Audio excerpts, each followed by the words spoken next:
ويريكم آياته فأي آيات الله تنكرون. Till the beginning of 20th century, the people thought that the universe is static, and there is no start and end for it.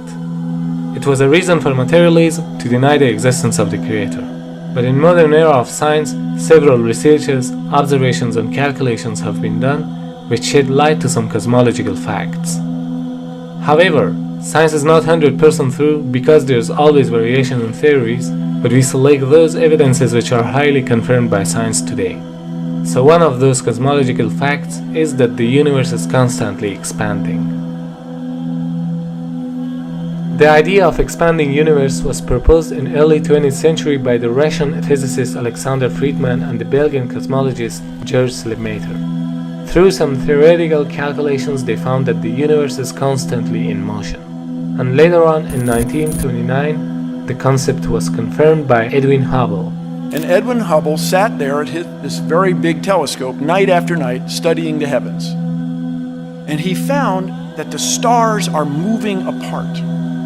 The stars are moving apart.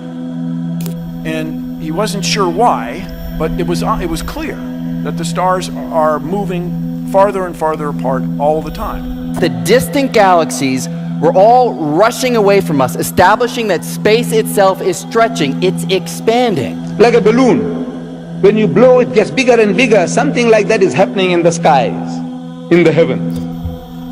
These galaxies, they're receding from us at a faster and faster speed. That means the universe is expanding. The Quran mentioned 1400 years ago in Surah Dhariyat, chapter number 51, verse number 47, that we have created the vastness of space. The Arabic word musyun means vastness or the expanding universe. So if we reverse the expansion, the galaxies will get closer and closer until a point where they were blended together. And if we continue the reversing process, they would be pushed and pushed until we reach to a point where there was nothing. There's really nothing. There's no space, there's no time, there's no matter, there's no energy. It's nothing but the potential to exist. And out of that bursts the universe. Well, where did it take place? It took place over there, it took place over there. Where did it take place? Actually, it took place everywhere, because the universe itself was extremely small at that time. It's impossible to describe the moment of creation in human language. All we know is that from what may have been nothing, we go to a state of almost infinite density and infinite temperature and infinite violence. بديع السماوات والأرض وإذا قضى أمرا فإنما يقول له كن فيكون. The Arabic word bid'ah means the creation of something out of nothing. This word also connotes the fact that something is created not on a pattern previously designed of something, but as a completely new entity having no precedence. So the greatest marvel of creation is the creation of all concepts out of nothing. And what's amazing to me is that the laws of physics allow that to happen. And it means that our whole universe, everything we see, everything that matters to us today, could have arisen out of precisely nothing. So they say that this universe came into being with a big bang. The Big Bang Theory. Who says that? The most learned men of science, astronomers.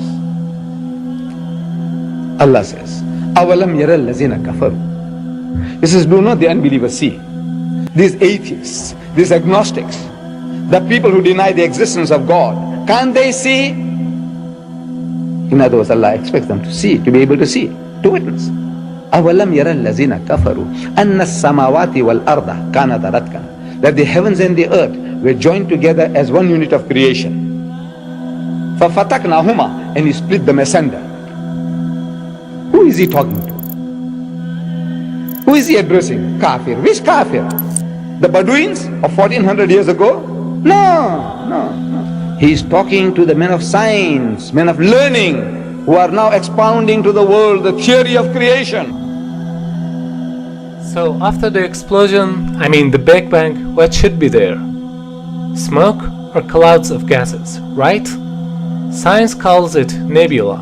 A nebula is an interstellar cloud of dust, hydrogen, helium, and other ionized gases. Now here the Quran says, ثُمَّ اسْتَوَى إِلَى السَّمَاءِ وَهِيَ الدُّخَانِ. Then he directed himself to the heaven while it was smoke. So there was smoke, the nebula, but in a bigger amount, because it was a few seconds after the explosion. Dukhan does not merely mean gas, it specifically means smoke. And today scientists say that smoke is a more closer and more scientific as compared to gas, because that time it was hot. Imagine, the Quran mentions 1400 years ago, which we discovered recently, that the initial celestial matter of the universe, it was in the form of smoke. So in a time when there was no knowledge about the formation of the universe, how could a man talk about the Big Bang, the nebula, and the expanding universe, which are all confirmed by the modern science in 20th century?